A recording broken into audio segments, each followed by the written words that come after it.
तो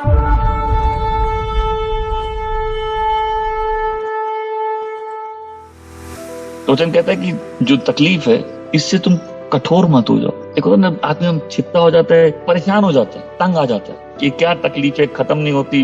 तो जब भी कोई बच्चा पनिशमेंट से जा रहा होता है, बच्चे के जीवन में ताड़ना आती है, सफरिंग आती है, परमेश्वर बोल रहा है उससे चिपते मत हो जाओ, ये तुम्हारी भलाई के लिए है।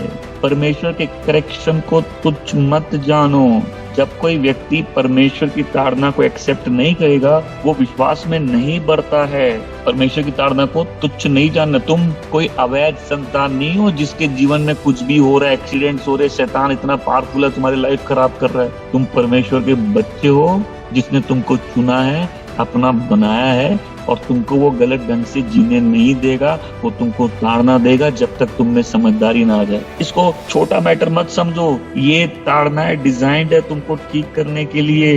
अगर तुम इससे नफरत करने लगोगे, कठोर हो जाओगे, तो तुम इससे जो बदल सकते हो वो बदलाव तुम्हारे जीवन में नहीं आएंगे। तुमको इन तकलीफों में भी परमेश्वर का हाथ देखना सीखना होगा। हम लोग जब सिर्फ अच्छा होता है बोलते प्रेज द लॉर्ड, राइट? जब बुरा होता है उससे नहीं निकलता ना। अय्यूब के बच्चे चले गए, उसकी हेल्थ चली गई, उसका पैसा चला गया, क्या बोलते हैं? देता और लेता है। उसकी थियोलॉजी में परमेश्वर वो परमेश्वर नहीं जो खाली ब्लेस करने के लिए। परमेश्वर के पास इक्वल राइट है, जो वो देता है वो ले सकता है, वो प्यार करता है वो मार सकता है, वो जीवन देता है वो जीवन ले सकता है। और परमेश्वर एक पापी को बचा लेते हैं, परमेश्वर के पास अधिकार है। परमेश्वर दोनों में सही है, दोनों में धर्मी है, दोनों में पवित्र है। आमीन। मतलब जब तकलीफें आती हैं, जीवन रहस्यमय हो जाता है, राइट? भले ही मुझे अंधेरी घाटी से होकर जाना पड़े, तो अंधेरी घाटी में क्या है? डंडा। मुझे तेरी लाठी तेरे डंडे में, जो अंधेरे में तुमको डंडा मार रहा है ना, वो परमेश्वर ही है। तो ऐसे ही लिखने वाला नहीं बोल रहा कि मुझे तेरी लाठी तेरे डंडे पर भरोसा है। उसको मालूम है कि लाइफ में जो डंडा है, ये डंडा परमेश्वर का है। हम परमेश्वर के लोग हैं। हम अनाथ बच्चे नहीं है, हम कोई नाजायज संतान नहीं, हम परमेश्वर के बच्चे हैं।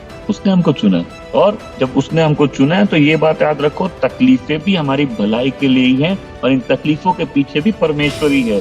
जब डंडा पड़े तो समझ जाओ डंडा कहाँ से आया। इसलिए मैं बोलता हूँ, एक झापड़ होता है, आसमानी झापड़। ये जब किसी विश्वासी को पड़ता है वो चुप हो जाता है। उसको मालूम है ये भूत हमसे नहीं लड़ रहा, कोई अशुद्धात्मा हमसे नहीं लड़ रहा, ये पिता परमेश्वर की ताड़ना है, उसका डिसिप्लिन है। जब हम परमेश्वर के डिसिप्लिन को तुच्छ जानेंगे, हम लोग उसके प्रति कोई कंसर्न नहीं दिखाएंगे, और फिर हम ये नहीं समझेंगे परमेश्वर इतने इंटेलिजेंट हैं कि उनकी डिजाइन बहुत कॉम्प्लेक्स है।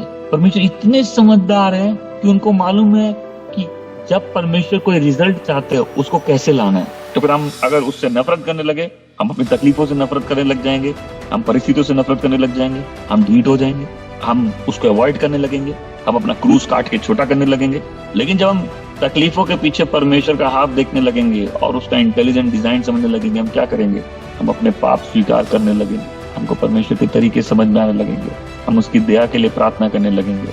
परमेश्वर तकलीफें लाते हैं, अद्भुत परिस्थितियां लाते हैं अपने लोगों को अपने पास वापस लाने के लिए। तो आज ये परमेश्वर का इंटेलिजेंट डिजाइन है ना, कि परमेश्वर हमको विनम्र करके अपने पीछे चला रहे, कि तुम इसका क्रेडिट भी खुद लोगे। मैं तो बहुत संत हूँ, मैं तो प्रेयर करता हूँ, मैं तो इतनी मन से साफ हूँ। देखो परमेश्वर तो मेरे फैन है, मेरी टीम में है वो, तो परमेश्वर हम तो बेस्ट फ्रेंड्स हैं।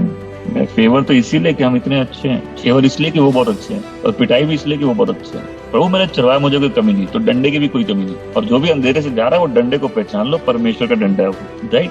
देखो जितने तुम मैच्योर बनोगे, तुम समझने लगोगे परमेश्वर हमको इस परिस्थिति से क्या बोलना चाह रहे हैं। एक ऐसा एग्जाम्पल हो ना, हमको कहीं जाना है, रुकावट एक अलग बात होती है, इम्पॉसिबल हो जाए, हम जाए, गाड़ी नहीं है, टायर नहीं है, टायर फ्लैट है, हम टायर चेंज किए फिर फ्लैट हो गया, हम वहां गए वो हो गया, ये हो गया। तो एक पॉइंट पे आदमी को बैठ के पूछना पड़ेगा ना, ओके हम सब समय शैतान करते रहते हैं, एक्चुअल में क्या परमेश्वर इतने परमेश्वर है कि परमेश्वर हमें कुछ बोलना चाह रहे हैं?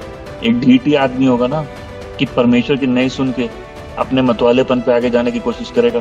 परमेश्वर अपने लोगों से बहुत ढंग से बात करते हैं, उसमें एक तरीका है हमारी सफरिंग्स, हमारी तकलीफें, लाइफ में आने वाले सर्कमस्टेंसेस, और हर बिलीवर को बैठ के सोचना चाहिए परमेश्वर हमको क्या बोलने की कोशिश कर रहे हैं। इसलिए वचन कह रहा है कि डिस्करेज मत हो, उन परिस्थितियों में डिस्करेज मत हो, हताश और निराश मत हो, बट उसका डिजाइन समझने की कोशिश करो कि मेरा परमेश्वर, मेरा पिता मेरे को ये ताड़ना क्यों दे रहा है, क्यों अलाउ किए कि ये परिस्थिति मेरे पास है, इसमें मेरे से क्या बात करना चाह रहे हैं, जितनी भी लंबी वो चल, क्योंकि वचन कहता है जिसको परमेश्वर प्रेम करता है उसको वो ताड़ना देता है। दूसरा शमूएल 7:14 में लिखा है, मैं उसका पिता रहूंगा और वो मेरा बेटा रहेगा, यदि वो गलती करेगा तो मैं उसे ताड़ना दूंगा। लोगों के डंडे से, प्रकाशित वाक्य 3:19 में, जिनसे मैं प्यार करता हूँ उन्हें डांटता और उन्हें ताड़ना देता हूँ, इसलिए पश्चाताप करो।